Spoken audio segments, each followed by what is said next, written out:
अस्सलामुअलैकुम। बेटा मैं अपने नेक्स्ट डिस्कशन लेक्चर के साथ स्टार्ट कर रहा हूँ। मैं आपसे डिस्कस कर रहा था मई जून 2022 उसका वेरिएंट 41। बेटा हमने 3 क्वेश्चन डिस्कस कर लिए थे। मैं स्टार्ट करता हूँ अपना फोर्थ क्वेश्चन। कहता है 3D orbitals in isolated iron two ions are degenerate मतलब same energy।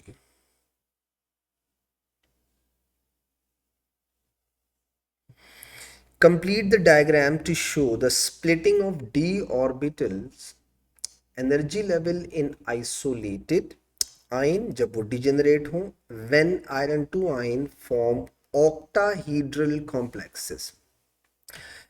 5 डी ऑर्बिटल होते हैं ऑक्टाहीड्रल कॉम्प्लेक्स के अंदर। लीगेंड्स मेटल आयन को ऑन द एक्सिस अप्रोच करते हैं। तो out of 5 D orbital 2 orbitals are on the axis, तो 2 ऑर्बिटल की एनर्जी हाई और 3 की एनर्जी लो होगी बेटा। तो वो कह रहा है कि व्हेन आयन उसको ड्रा करो तो बेटा आइसोलेटेड यानी डीजेनरेट बनाना है तो आप पहले 5 ऑर्बिटल ऐसे बना लें। ये देखें 1, ये 2, ये 3, ये 4 और ये 5। ठीक है। अच्छा डीजेनरेट जाहिर बात है 5 एक जैसे हो गया। 2 स्प्लिटेड ऊपर दिखा दें ऐसे,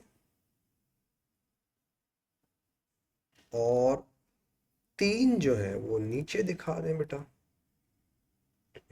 ऐसे। ये थोड़ा ज़्यादा बड़ा हो गया मुझे लग रहा है। इतना सही है मेरा ख्याल है। ओके 1। ठीक है।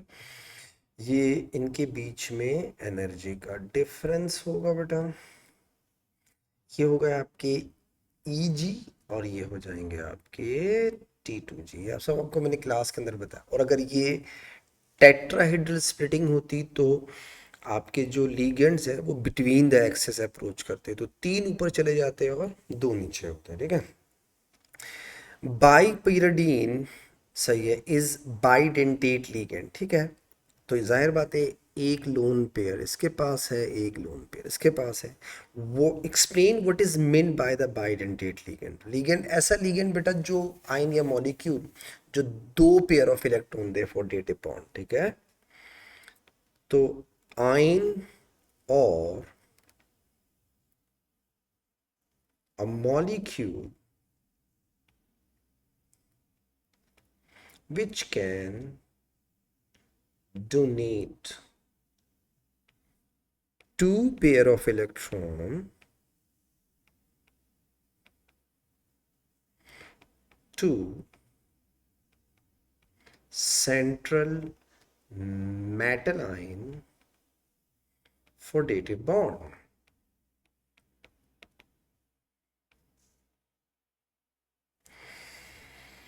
आगे देखिएगा द कॉम्प्लेक्स एफ ई और ये बाइडेंटेट है। तो अगर 3 बाइडेंटेट हैं तो ऑक्टाइडल हो गया, क्योंकि एक बाइडेंटेट 2 डेटिव बॉन्ड बनाता है बेटा, तो 3 बाइडेंटेट ने 6 डेटिव बॉन्ड बनाए होंगे। तो कोऑर्डिनेशन नंबर 6 का मतलब ऑक्टाहेड्रल। ठीक है।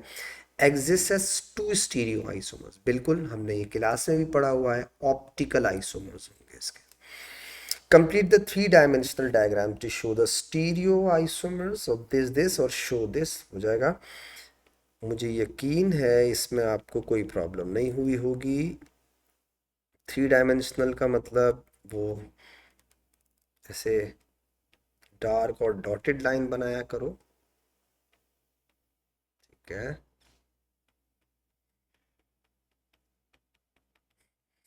अच्छा अब आप दो आइसोमर एक दूसरे के मिरर इमेजेस बना दो। ये लें बेटा, इसका मिरर इमेज ये हो जाएगा। आसान सवाल था ये। टाइप ऑफ आइसोमेरिज्म स्टीरियोमेरिज्म में बेटा आप लिखेंगे ऑप्टिकल।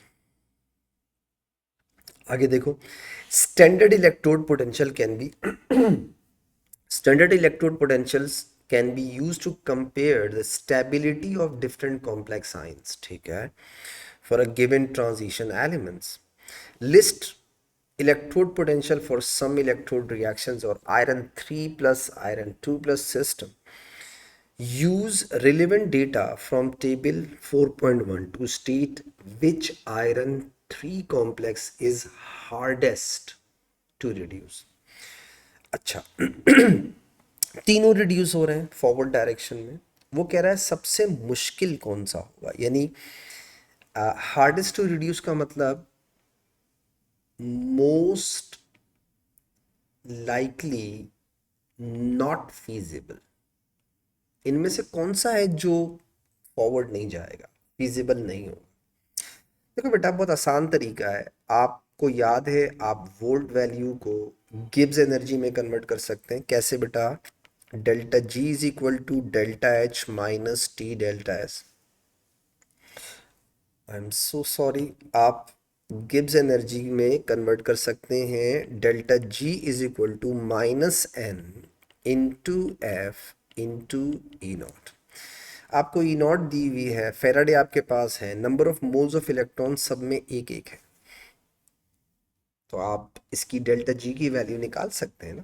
तो आप देखो, सिर्फ ये चेंज होगा, बाकी सब तो सेम है। तो इसका मतलब है 0.96 ये जो होगा, ये वाला मोस्ट नेगेटिव डेल्टा जी देगा, और ये वाला लीस्ट नेगेटिव डेल्टा जी देगा।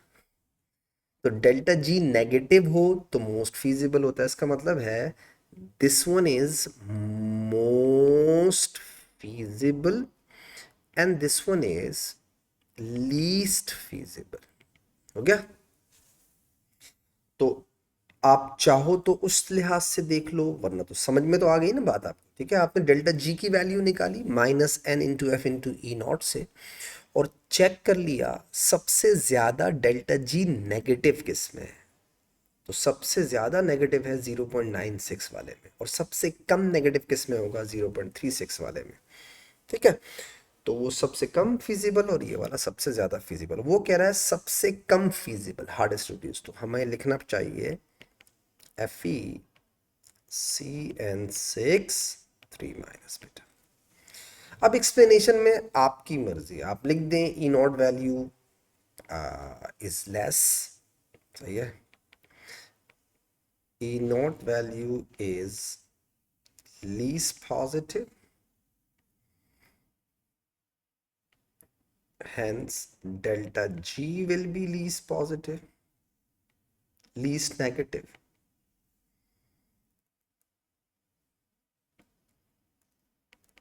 Reaction या forward reaction will be least feasible.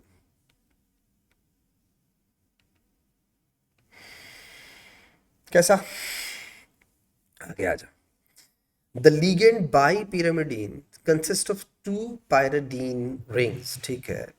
Pyridine and benzene have similar planar cyclic structure. Okay, ये pyridine है। अच्छा, अगर सिमिलर है तो इसका मतलब है ये कुछ ऐसा होगा, ये देखिएगा, like this. Double bond alternative, यहाँ एच लगा देंगे, ऐसा होगा कुछ ये। ठीक है, जो उसने बोला सिमिलर। आगे आओ, by reference to the hybridisation of carbon atom, ठीक है, नाइट्रोजन एटम। भाई बेंजीन के साथ सिमिलैरिटी है, तो बेंजीन के तो सारे कार्बन sp2 हाइब्रिडाइज होते हैं, एक बात। अच्छा, हाइब्रिडेशन पहचानने का आसान तरीका क्या है? पाई बॉन्ड देख लो, सब हर रिंग में हर एटम ने एक एक डबल बॉन्ड बनाया हुआ है, यानी कि एक एक पाई बॉन्ड बनाया हुआ है, तो हाइब्रिडेशन सब में sp2 हो गई। एक बात, यानी इसमें भी sp2 है और इसमें भी sp2 है, एक बात तो ये हो गई। And orbital overlap suggest how sigma pi bonds are formed in pyridine molecule. अब पता नहीं, मतलब कभी कभी मुझे भी नहीं समझ में आ रहा होता कि पूछना क्या चाह रहा है। सवाल दे दिया। अब इसमें इतनी सारी बातें हो सकती हैं, लेकिन समराइज करते हैं। पहले लिख देता हूँ, मैं कोशिश करता हूँ पॉइंट्स में लिख दूँ, क्योंकि अगर हम हर सिग्मा हर पाई बॉन्ड को एक्सप्लेन करें तो बहुत कुछ आ जाएगा ना इसके अंदर। मैं एग्जांपल देता हूँ आपको। जैसे पहले तो हम कुछ काम की बातें डिस्कस कर लें जिससे हमारे मार्क्स सिक्योर हो जाए, फिर फजूल बातें भी कर लेंगे। जैसे for example, each carbon is sp2 hybridise, पहली बात, और comma nitrogen is sp2 hybridise, पहली बात तो हो गई।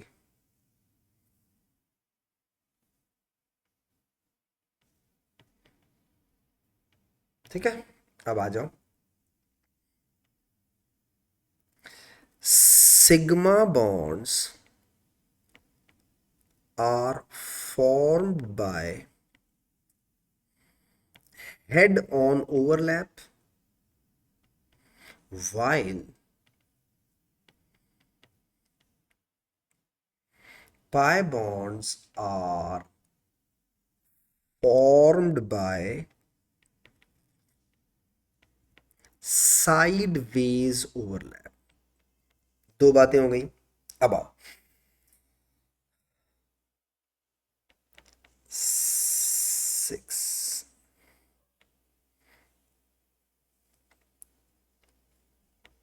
5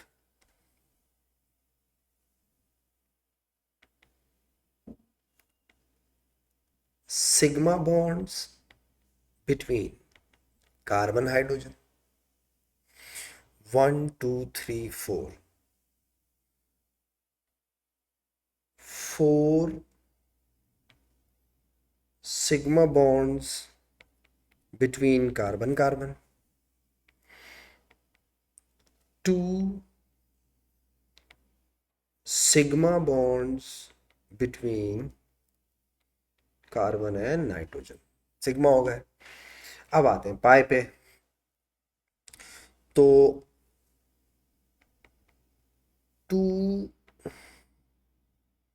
pi bonds between carbon carbon, 1 pi bond between carbon nitrogen. अब मैं इसलिए कह रहा था कि वो पूछना क्या चाह रहा है, इतनी सारी चीज़ें हमारे पास। खैर, मैंने आपको समराइज करके चीज़ें बताई।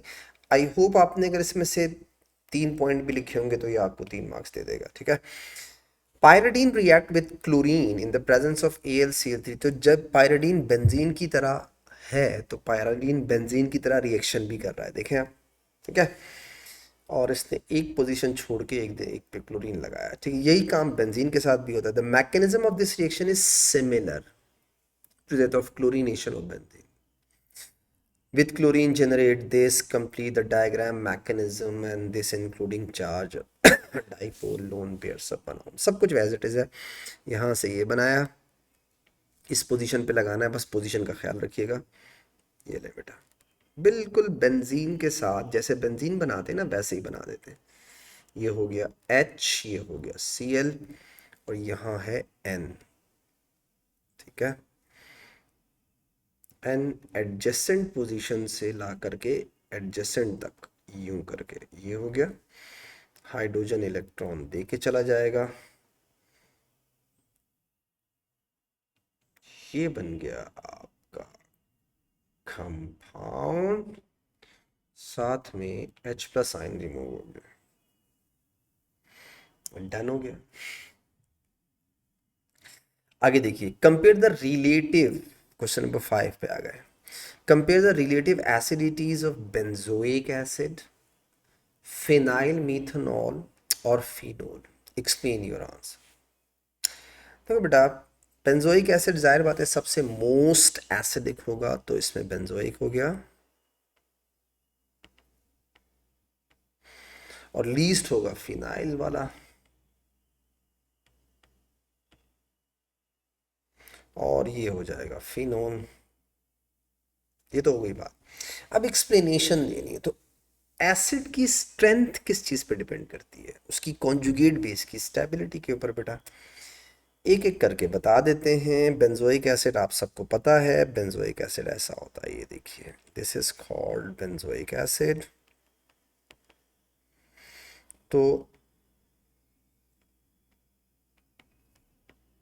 बेंजोइक एसिड, ठीक है, मोस्ट एसिडिक क्यों है? बिकॉज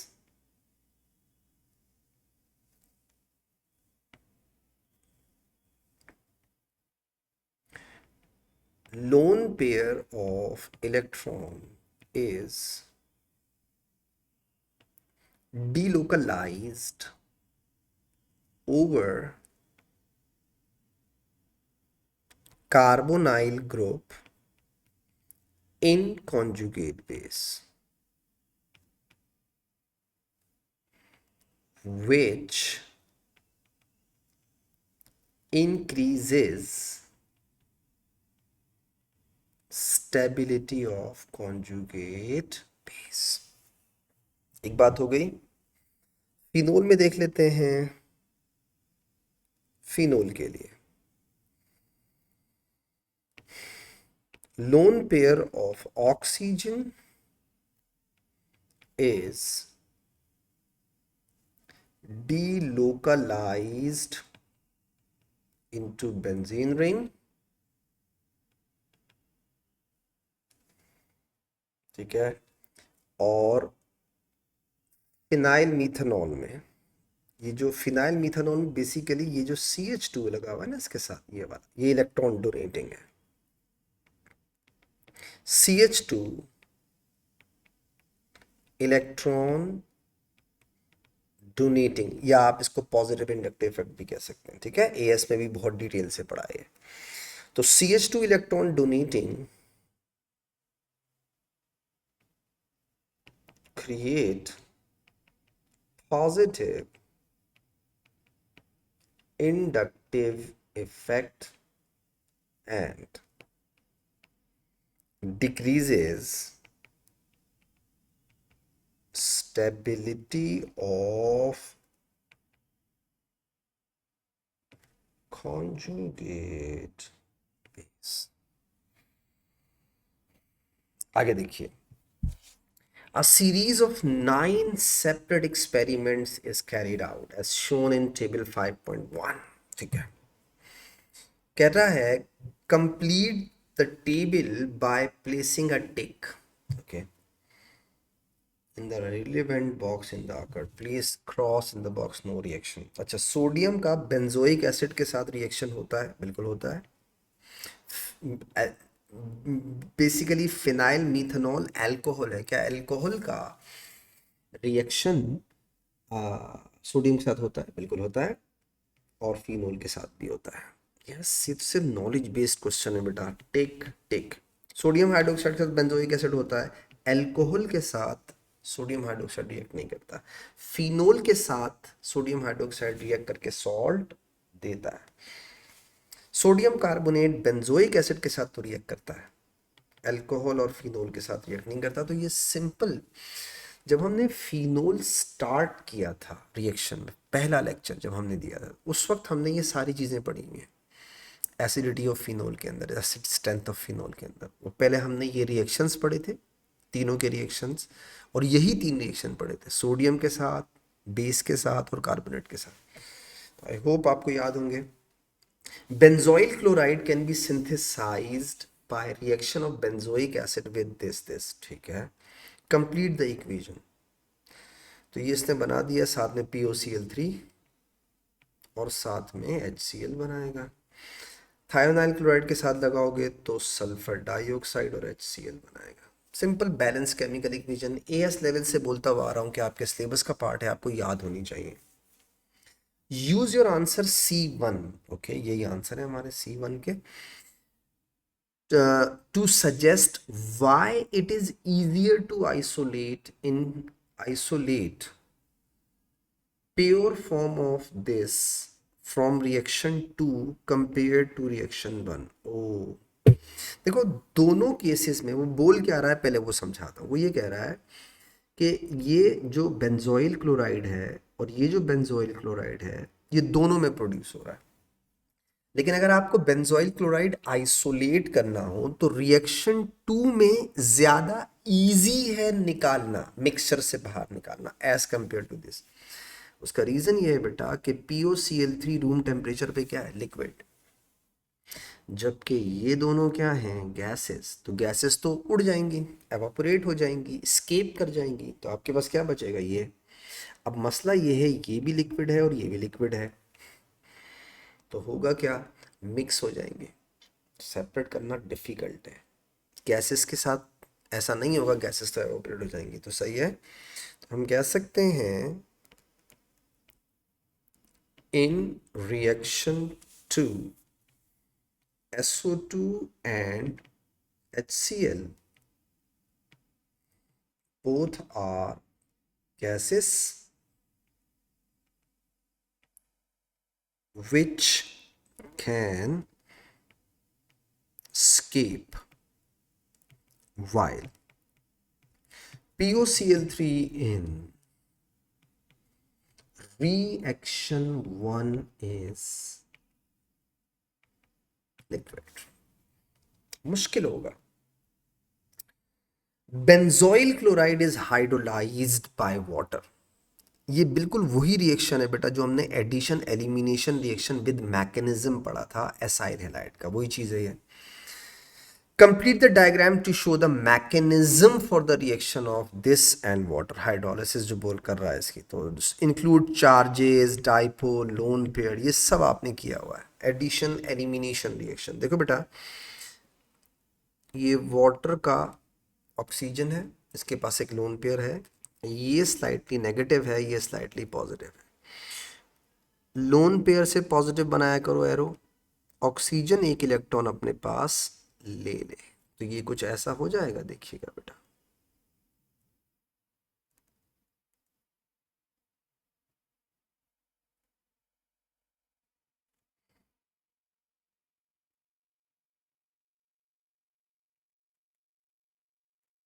हो गया। अब देखिए इसके बीच में बनाता हूं मैं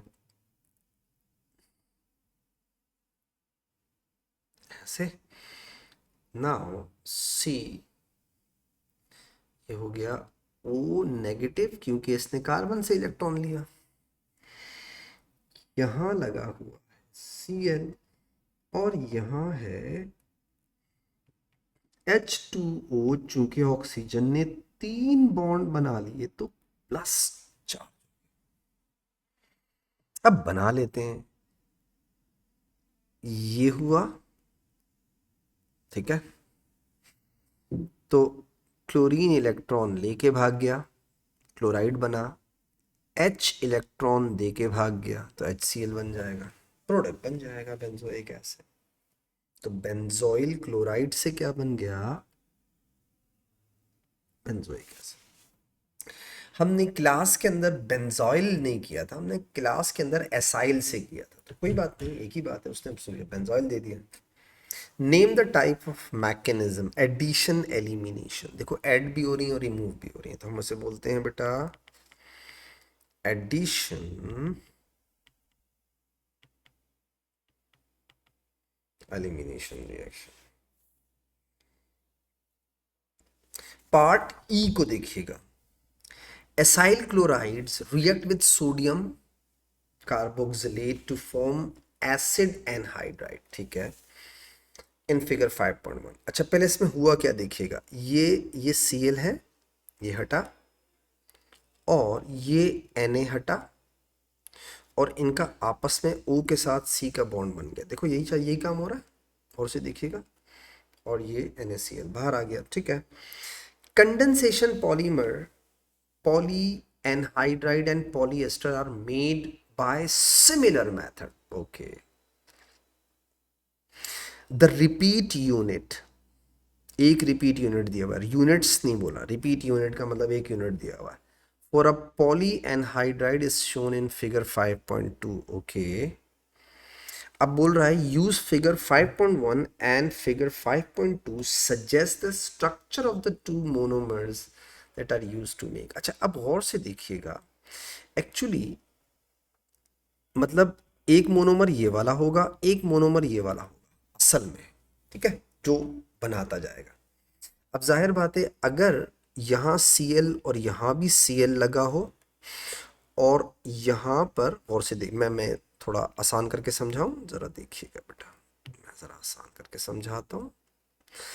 अब देखो, मैं इसको थोड़ा, कहीं जगह भी तो नहीं है ना, चलो यहीं बनाता हूँ। अगर मैं इसे ऐसे कर दूं, COCl और Cl, और इसे कर दूं COONaONa,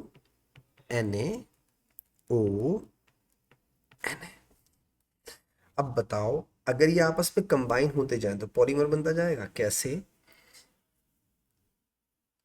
Cl हटे, Na हटे, बॉन्ड बनेगा, उसके बाद का Na हटे, उसके बाद का Cl हटे, बनेगा, उसके बाद बिल्कुल ऐसा ही है जैसे आप डाइओल डाइओइक एसिड से बनाए एस्टर। ये बिल्कुल वैसा ही है जैसे आप डाई अमाइन और डाई एसाइल या डाई कार्बोक्सिलिक से अमाइड्स बनाए, बिल्कुल वैसा ही है। तो इसका मतलब ये है कि इस पॉलीमर के जो मोनोमर होंगे वो ऐसे होंगे कुछ ये करके। तो पहले तो रिपीट यूनिट बाहर निकालो, देखो रिपीट क्या हो रहा है वो चेक करो। दो मोनोमर है ना, तो हमें C डबल बॉन्ड O, ये रहा, तो ये नजर आ रहा है मुझे, ये रहा एक, ये देखिए आप। अब आप बोलेंगे सर आपको कैसे पता चला? ये देखें ना बेटा, ये देखें, इससे पता चला मुझे, ये C डबल बॉन्ड O, यानी मैंने इधर और इधर से इसको पहचान लिया, ये रहा। और इसी तरह इसको देखें बेटा, ये भी मैं ऐसे ही पहचानूंगा, ये इस वाली बात से देखें, ये आ गया मेरा एक और, ये आ गया मेरे दो मोनोमर, आ गए मेरे दो। अब देखिए और आसान करके समझाऊं, ये देखिएगा बेटा, look here, CO,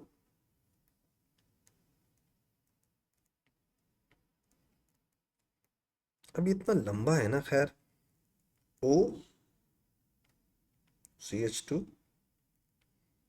अब उसको भी इतनी अकल नहीं है कि इतना बड़ा मोनोमर हम इसमें कैसे बनाएंगे, पता नहीं यार। ये हो गया, C डबल बॉन्ड हो गया। आ जाओ दूसरे को देखिएगा, अभी समझ में आ जाएगा, ये देखें इधर आ रहा है ना, ये हो जाएगा like this, for example CO CH2 CH2 और CH2, ये देखें बेटा, हो गए। इधर लगा दो Cl Cl, ये रहा, दो Cl लगा दिए मैंने, और यहाँ क्या लगा दो, ONa, ये लो।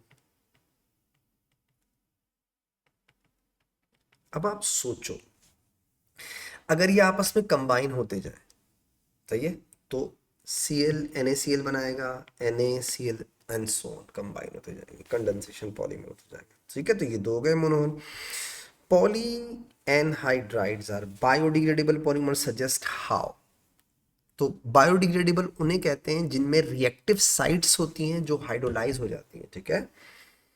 सो they have reactive sites which can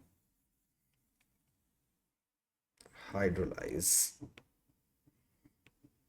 by water। तो आई होप आपको मेरी डिस्कशन से फायदा हुआ।